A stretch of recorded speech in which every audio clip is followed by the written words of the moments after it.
should be like you, Melvin.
Ultimate on-demand destination for the UK's best fan-led football podcasts. Want authentic supporter insight on all things Bournemouth? Follow Up the Cherries in all departments on the TalkSport Fan Network. Club-dedicated content created by the fans, for the fans. Search TalkSport Fan Network.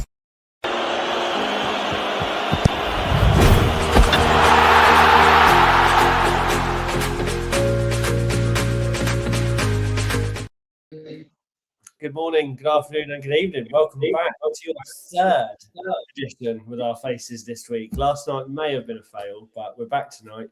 Hopefully, my co-host Malcolm Chiverton tonight is not going to have any gremlins. Welcome, Malcolm. Yeah, hi Ollie, hi everybody. Yeah, fingers crossed.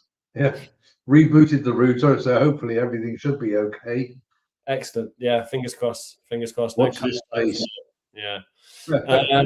It might be a bit confusing for some viewers because it does say 7:15, but we are kicking off at the normal time of 7. So welcome everyone that's on board. Talk Fan TV, welcome. Nice to see you here this evening. Good evening.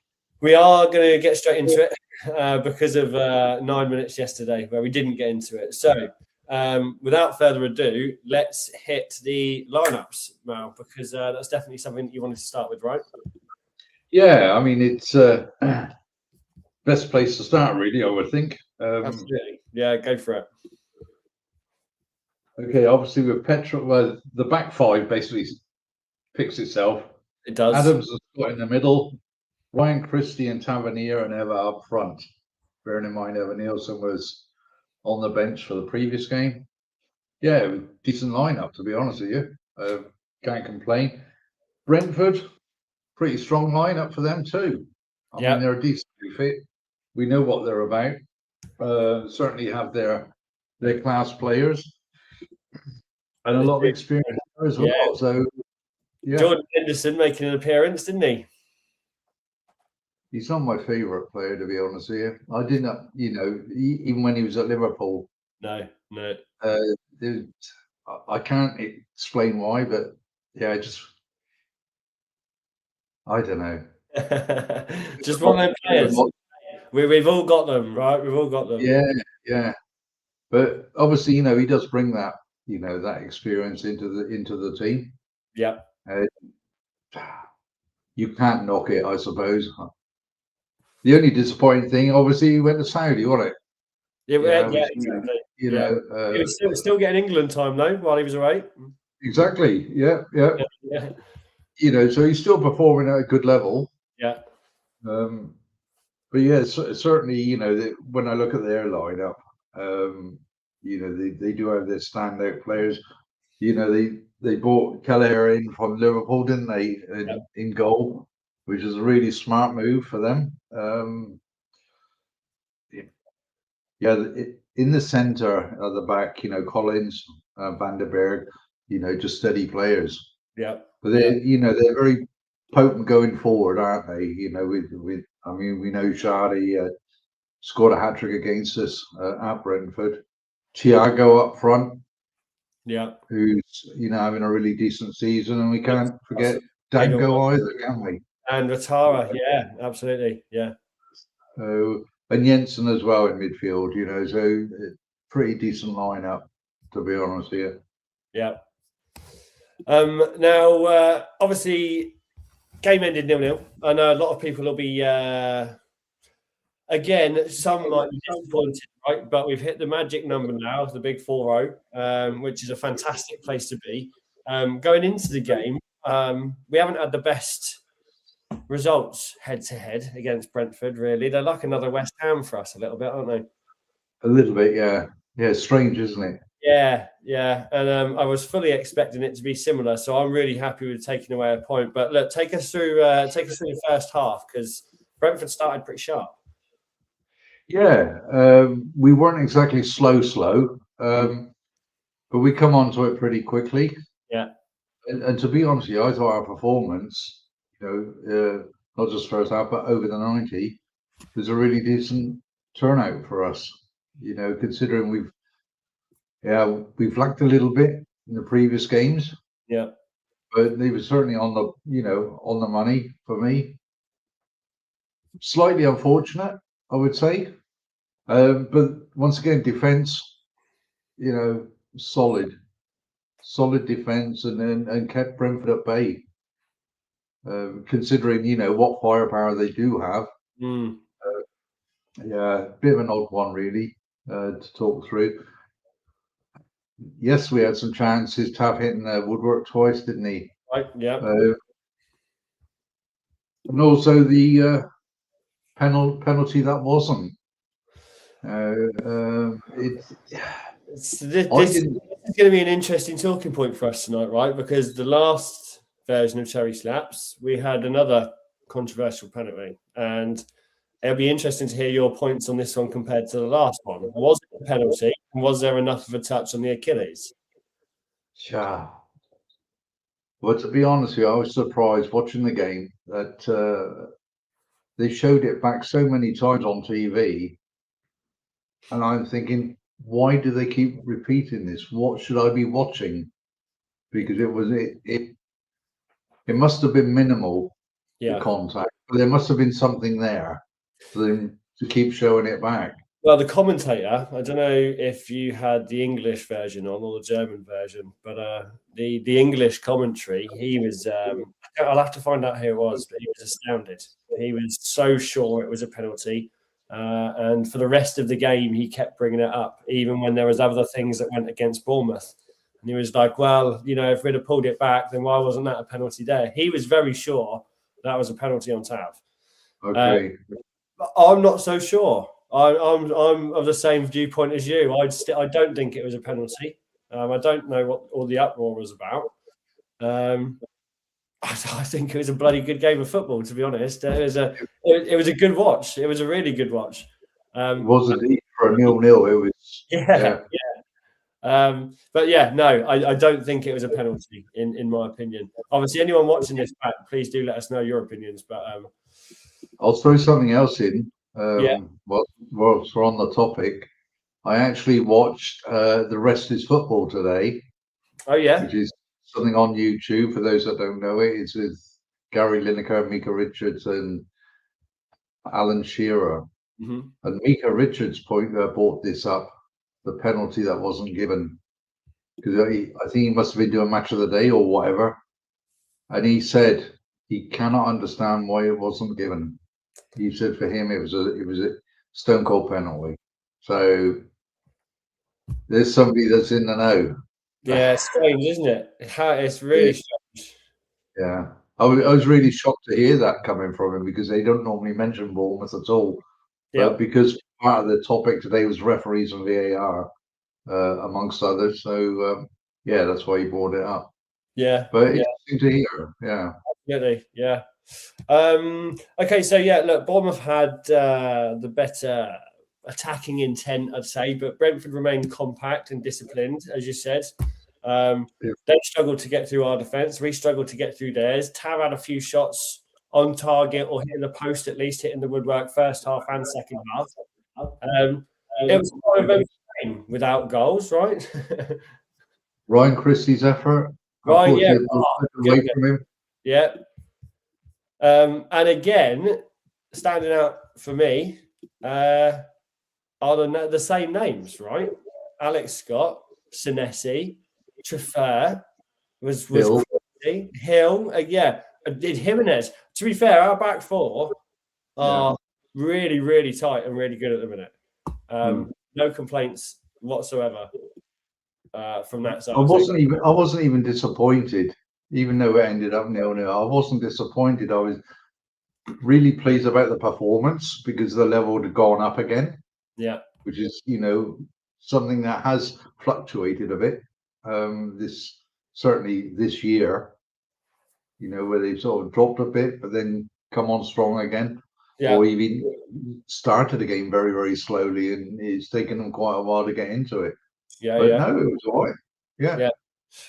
So look, obviously, not too much to talk about in the game, and I know that we're going to go on to the Premier League after, but there's a couple of things that I did want to raise, and one of them we've kind of already discussed, but it's Tav. Now, are fans or leadership going to look at how he played as unlucky or wasteful from the shots that he could have netted and the opportunities that he had? Because he's now getting into these spots much more often, which is fantastic. Like we're seeing him perform better, be more goal hungry, play the ball more, be better with his vision. All of these things are getting better. But in that example against Brentford, should he have slotted one or two of those away with the chances he had? Probably yes. Yeah. Very unlucky. Unlucky. Okay. Yeah, I would say. Wasteful, no. Yeah. Because it's very fine margins, isn't it? So, how can you say it's wasteful? You've had some pots at goal and you've hit the woodwork twice. So it's not really wasteful, is it? Because that's part of the target. You're only talking like a couple of centimeters the other way. Yeah. And in it goes. So no, not wasteful. And I'm really pleased actually to see the way he's actually come on again. I think he's very much the improved player. And just wish that he continues in his fine form, to be honest with you. Yeah, same. Yeah, absolutely. I think he's going to be one of these slower developers that we start to notice in the background. He's obviously a stable point of our team. As we've seen, he gets his position over many other players, right? At the moment, even with squad depth issues or rotation issues, Tav is usually in the squad if he's fit and healthy. Yeah. I think that there's going to be other names that are maybe picked on as being developed quicker this season. Nessie's, James Hills, Jimenez has come a long way. Trafairs fit in really nicely. Alex Scott, obviously, main point. Yeah, with Tav, I don't know if it's just me, but I think he plays better when Christie's on the field. They seem to have this sort of connection together. Yeah. It's just something I noticed, watching games. I think, maybe he's not on the ball, but then suddenly when Christie's on the ball, he's like another pair of eyes. It's not just his movement, his pace, his passing, but it's his vision right across the field. Yeah. And they do seem to connect because he also his pace, because Christie is quite quick and nimble, isn't he? Even for his age. So, it's always good to see them both on the field together. I think he's got more to give as well. He's got more to give and more to come, Christie, for sure. Yeah, I mean, obviously, the injury sort of set him back quite a while, and it did affect the team a little bit. But what an option to have there. Whether he starts or if he's on the bench, what he's going to bring when he comes on. Yeah. Good. Okay. Next one I was talking about is draws. Obviously, clean sheets are better than nothing, right? It's always better to take a point home than take no points. Exactly. Yeah. Are draws becoming a bit of a pattern despite good performance? I guess is what I'm asking, and how why aren't we getting the 3 points when we should be getting them when we deserve them? I think this is going to be the question on people's lips. Is we could have been a lot higher than we are right now, or even on 47, 48 points if we look back over some of the games in the season, which would elevate us way higher in the table, right? But we seem to be pretty good at getting draws, and we've got 10 games now unbeaten, but I think 7 of them are draws. 9 games. Yeah. So what's the answer to this? Is it more clinical goal scoring? We're playing bloody good performances. We're playing really good. Why aren't we bringing home 3 points? West Ham's, Brentford's, Sunderland's, Aston Villa. Yeah. Fine margins, basically.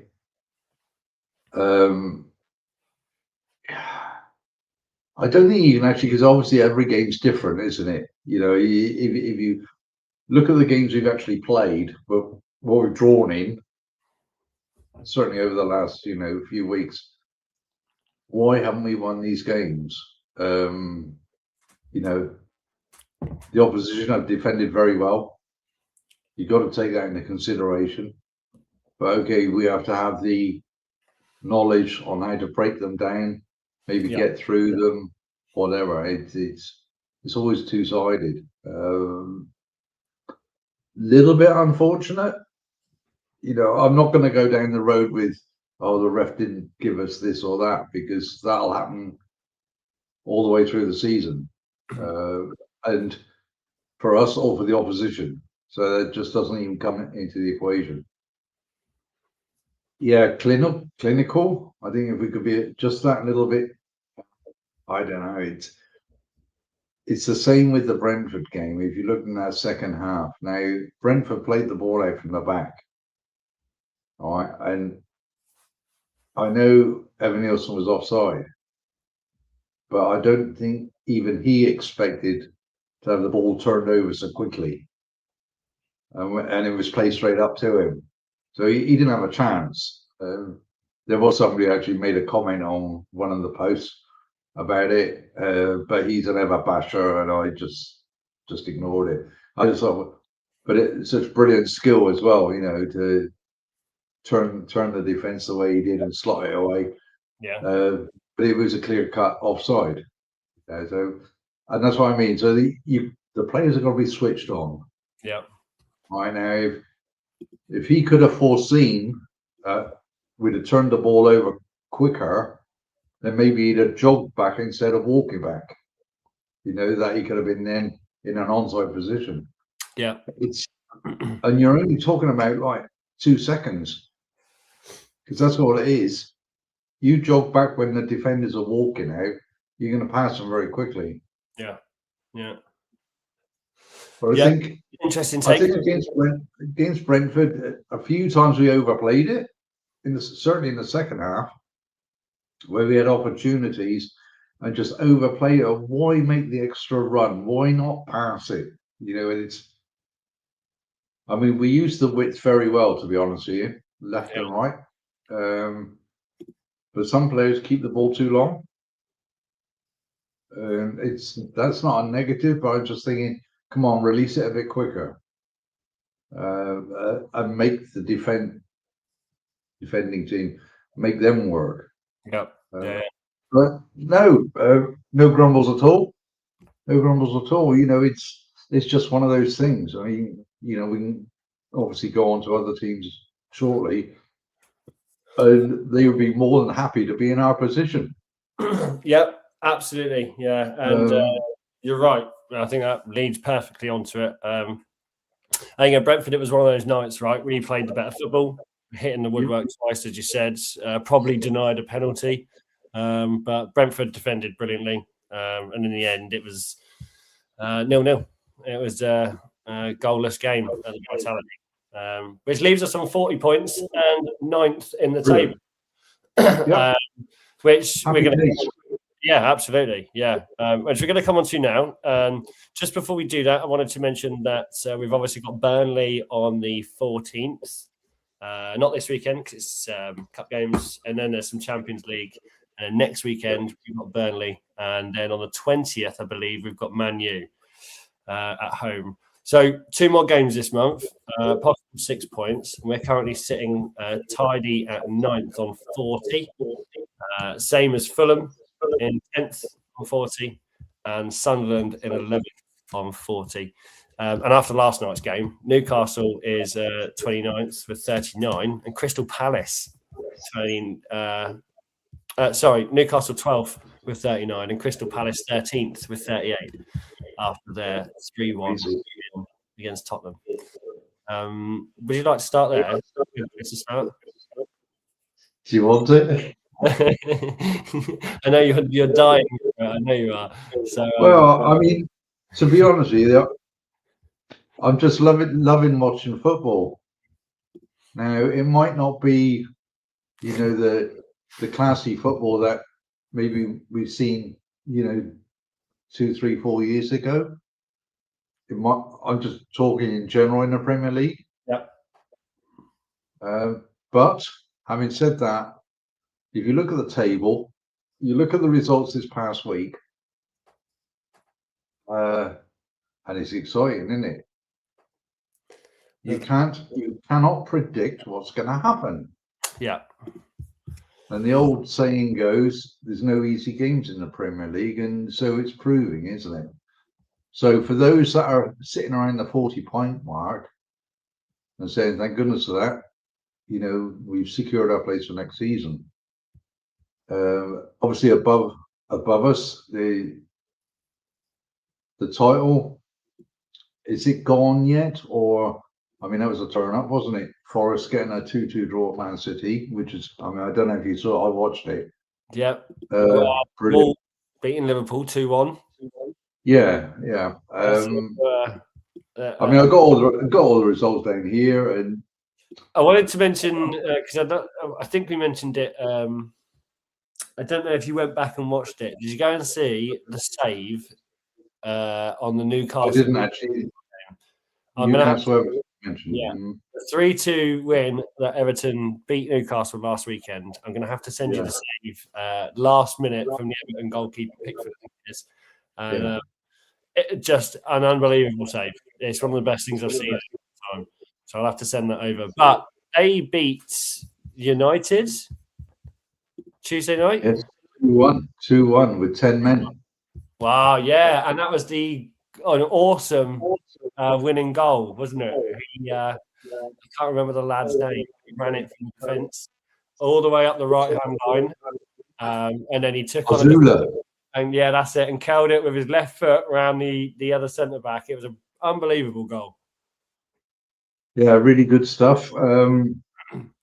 Interesting because obviously said, I love watching the rest of this football because they're professional ex-profies, and then they know the game.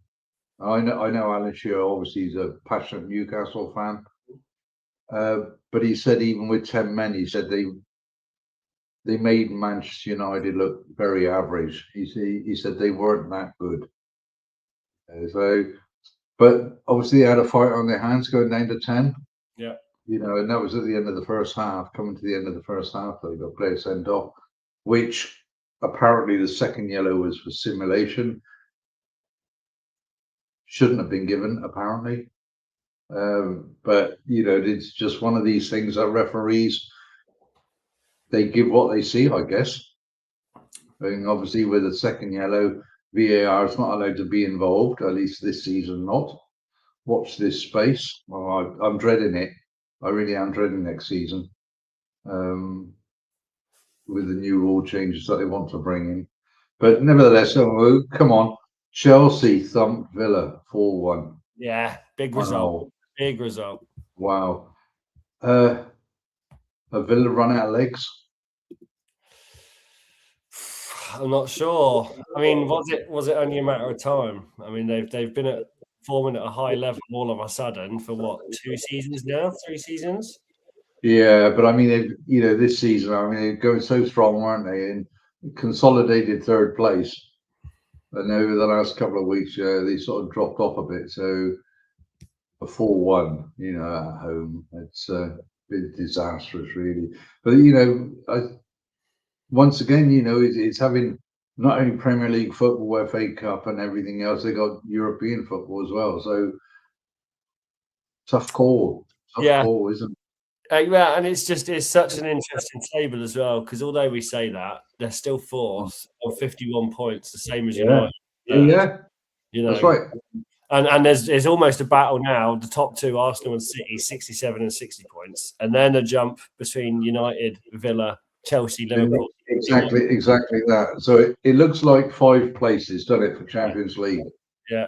So the first 2, obviously, and then it's any 3 from 4. Yeah. Anything can happen. Anything can happen. It really can. Yeah, and then if we look a bit further ahead than the top 6, we look at the next 6. That's even more interesting, I've got to say. Oh, that's crazy. That's crazy, isn't it? It's the difference of 6 points between Brentford in 7th and Crystal Palace in 13th. Yeah. And that is and just 9 games to go. Yeah. So whoever puts a little run together. Yeah. Yeah. It's not going to be easy for any of them because, like I said, anybody can beat anybody, and it's just one of those seasons where you're thinking, "Wow, come on!" I mean, before we go into all that, you got to take a look at the bottom of the table, all right, and then sort of think about how things are working out. West Ham winning 1-0 at Fulham. Now we know how West Ham are playing of late. You know, we drew 0-0 against them, where they just started picking up some sort of form. So for us to get a draw at the London Stadium was pretty decent. We weren't on our best form that day. The West Ham weren't bad, and they got some fight in them, even though they were bottom 3. Now you go back a month, and most people would have said West Ham are going down, and then suddenly, click, you know, they hit a bit of form. And away you go, a bit of belief, and that was a really telling result, because there was a point on Wednesday where West Ham were actually out of the bottom 3. Oh, were they?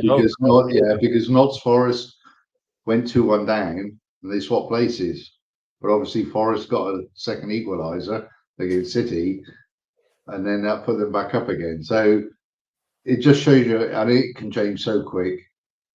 So the next round of games is going to be really, really, interesting. Again, just looking, Fulham got Forest, Burnley, Liverpool, Brentford, Villa. That's pretty. You'd like to expect they'd try and get maximum points out of those games, right? We look at Everton, a little bit harder their run. Arsenal, Chelsea, Brentford, Liverpool, West Ham. Interesting. Bournemouth. There's no gives, mate. No, there isn't. We've got Burnley, United, and then Arsenal, Newcastle, Leeds. Yeah. Oh, it's interesting. It's very interesting. The thing is, anything can happen. I mean, as you said, Tottenham are on 28 points for relegation, depending on how the next round of games goes. And no one thought they'd see that, right? So we got to talk about Tottenham, haven't we? Yeah, I think it's dire straits, right? I'm struggling to see how they got to this situation, but it doesn't happen overnight. No, it doesn't. And I thought that all of their problems were going to be alleviated when Levy sacked off and went off. Do you know what I mean? And I thought that was the problem. That was everything I'd heard from Tottenham fans forever. Was that guy was the problem, and then all of a sudden he's left, and it's not though, is it? It doesn't seem that way. No, it's not. Yeah, I mean, Levy. Yeah. I mean, I do follow quite a few from the channels, and I mean, sometimes it's quite entertaining to listen to, some of the BS that comes out from some of these, so-called fans. But the real hardcore, those that actually love their club, they're behind them no matter what. But they're very, very knowledgeable people. it hurts to see them going through what they're going through because they live the club, and but it's from board level downwards. Now I'm actually mentioned, I don't know, 2-3 weeks ago. To me, it looks like the players are down tools, first of all, and that was before Thomas Frank got sacked because the performances were actually awful. Sorry, but they certainly weren't Premier League standard, and it's just carried on and carried on. Now, last night's game, they weren't that bad to start with, to be honest with you, and then even Dom Solanke put them one up. Yeah, which is rather, decent goal, and nicely set up from Andy Gray. Is Andy Gray, whatever his name, Gray, the young lad. He's only 19, their best player. But all the others, you just throw them in a bin, mate. They, for effort, it was just awful. And then the captain getting sent off. Archie Gray, sorry, mate. The captain getting sent off, giving away a penalty. The ref, he didn't hang around. He got the red card out almost straight away. I mean, he had a decent view of it. But I don't think Sarr was going to get the ball, to be honest with you. But a foul's a foul, and it's inside the box. He's, the going through on goal, and that's the law, isn't it? Yeah. But as a captain, a central defender, first of all, you don't let the player get in behind you like that, and then you certainly don't pull him back and put yourself in that position because you let the team down as well. Yeah. And then after that, it was all in stoppage time in the first half, and obviously Sarr scored the penalty, and then there was 2 more. Wharton, he had a brilliant game for Palace, really did. He just, everything he touched, it was just perfection. It was very majestic actually watching him play. It was really, really cool. I bet it made it just that bit better for you because obviously it was against Tottenham, right? So say again. Obviously, it made it that little bit better for you because it was against Tottenham, right? So, well, no, not really. It's just it was just one of those games where you're thinking, how's this going to pan out? Because the situation that Tottenham are in, and Crystal Palace have been sort of they had a decent sort of first half of the season. They took a bit of a dip, and then obviously they had the Conference League, Europa Conference League to contend with as well. Losing players that they lost in January, and obviously their manager saying he's leaving at the end of the season. So, but to go on a pitch and actually perform like he did last night, especially that first half, it was excellent. They took their foot off the gas in the second half because obviously they had the extra man. I mean, they let Tottenham come at them, but didn't really threaten. So it was an interesting watch. And when the third goal went in, sort of, I don't know, 2 minutes before half time, and seeing the fire drill at that massive stadium, the people just went out and said, "I've had enough, they're going home," which I find extremely crazy when you think, you pay 78 quid or whatever it is for a ticket, and you only watch half a game. Yeah. I mean, that is, it's like throwing money down the drain, isn't it? Like anything can happen. Anything can happen in Yeah. game. So, but it was quite embarrassing, to be honest with you. The whole setup around there, and obviously, today I did watch quite a bit of reaction from that. Whether Igor Tudor is going to stay or not, lots of fans want him out. And thinking, well, you wanted Ange out, you wanted Thomas Frank out, now you want this guy out. Who are you going to bring in? Yeah, I mean, Harry will take the job. Yeah, Harry Redknapp won't be going next week because he's at Cheltenham with his horses. Yeah, exactly. So yeah, but I don't know. But they're in deep, deep trouble, and they've got Atletico Madrid next week in the Champions League. And the next league game is away to Liverpool, followed by the second leg in the Champions League against Atletico Madrid. They ain't going to get anything out of any of them games at all. No. And it's not going to be good news for them. There's another team in a very similar position, and it's the last one I want to talk about. It's Nottingham Forest. Yeah. Because it seems they've been thrown down the shitter a little bit because of their management and senior leadership, right? With the change of manager, a bit flippant in some of their decisions. I mean, now they've got still another 4 or 5 games this month compared to everyone else. It's looking tough for them as well. I mean, if I'm going to ask you a direct question, who do you think is going to go down? Come on. Just put you on the spot now. I'm going to say Wolves, Burnley, and Forest. All right, okay. Yeah, I think West Ham will somehow survive. And I think Tottenham will pull themselves out, annoyingly. And unfortunately for Forest and the Forest fans, because I like Forest as a team, I really do. But and they had every chance of staying up if they didn't make some critical mistakes this season. But yeah, unfortunately, I think they're gonna. They're off field decisions, aren't they? Exactly. Yeah, it's got nothing to do with how the team is performing, and the team were performing. Let's be honest. In the last seasons they came into this season fairly strong, and then, some decisions were made, and it started to go downhill pretty quickly, which is a shame. I think the 2-2 draw at Man City will do them more than good. Yeah, I think they'll kick on from that. Yeah. So go on then. Who do you think is going down? Wolves, Burnley, and Tottenham. Wolves, Burnley, and Tottenham. You think Tottenham are gone? Yeah. I think there is just so much wrong with Tottenham at the moment. I can't see them getting out of it.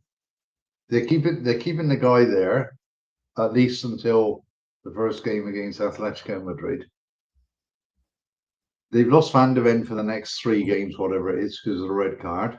Cheers. They've got an injury list longer than anybody would want to have. Players that they got players that really, I mean, I don't know. They don't wear the shirt and, for the badge. They don't play for the badge, mate. And it is just so sad. Here's a question. Yeah, go on, mate. Right. So out of those 3 teams, Wolves, Burnley, and Tottenham, let's say they get relegated, all their players go up for sale. Who would be your first to try and grab for Bournemouth? I wouldn't. You wouldn't grab any player from Burnley, Wolves, and Tottenham. You wouldn't think any of them would fit into the Bournemouth side. I mean, first of all, I don't think any of them would leave. First of all, the ones that I would think of, obviously, I'd go for Mane from Wolves. Yep. Stuff. Exciting prospect. If I could, I would have Jadon Anthony back. Interesting. Burnley. What about Brennan Johnson? Brendan Johnson. He's now at Palace. He's still Tottenham, isn't he? No, he came on in the second half of Palace last night, and he got a stand. Didn't he watch got standing ovation, mate. So even the Tottenham fans cheered him when he came on. Interesting. What about Richarlison? No, get rid of him. I wouldn't have him. I wouldn't have Solanke back because he's too injury prone. Fair. There isn't a Tottenham player apart from Archie Gray, and I don't think he would leave Tottenham. I think he is their future. There isn't a Tottenham player I would want. Mercenaries, mate. They're mercenaries. Sorry. Yeah, fair. Well, look, it instills confidence in the Bournemouth squad and where we're going, right? If there's not a Tottenham player alive that we'd take at the moment. So There was some news that came up on social media this evening concerning Bournemouth. Go on. That I don't know where they get it from. Okay, it was the Bournemouth Echo. They put it up on social media that Tottenham are looking to take Thiago Pinto from. Sure. Yeah. So I mean, I don't know if somebody paid them the money for the story or what. A clue. I would have nothing to do with working under that leadership that they got at Tottenham. No, and I'll be honest, I think Thiago Pinto's got bigger dreams ahead of him as well than that. Yeah, certainly has. Yeah. I mean, he's got a role to fulfill with us anyway. He has, yeah. And just because, basically Tottenham have really messed up in all departments, and they have big time. Yeah. They think they can come and poach people from several different clubs, not only Bournemouth, to try and get themselves back to the level they want to be at. Yeah. Yeah. Enough said, really. Yeah. But really interesting, to see that pop up this evening on social media. Yeah, it did make me chuckle. I can imagine.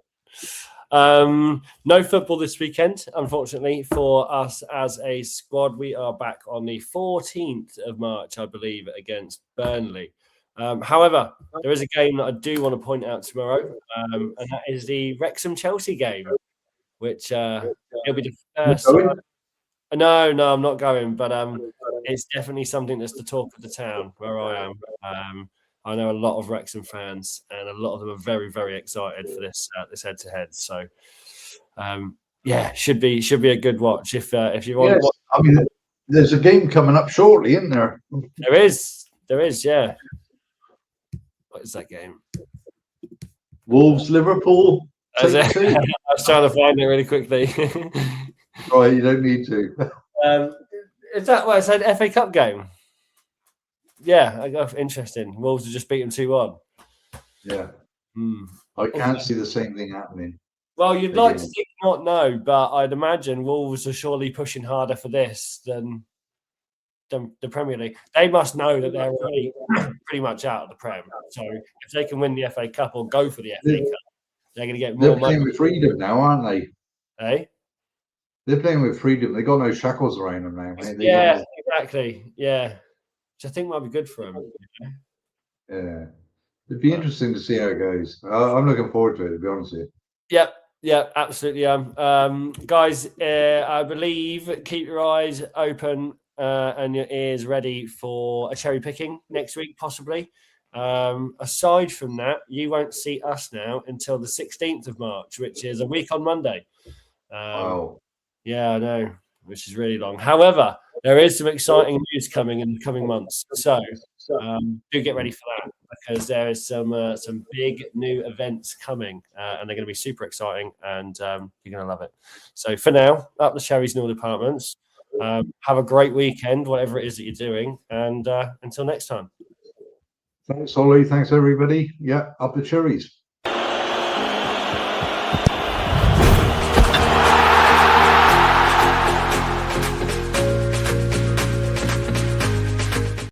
TalkSport Fan Network. The ultimate on-demand destination for the UK's best fan-led football podcasts. Want authentic supporter insight on all things Bournemouth? Follow Up the Cherries in all departments on the TalkSport Fan Network. Club-dedicated content created by the fans, for the fans. Search TalkSport Fan Network.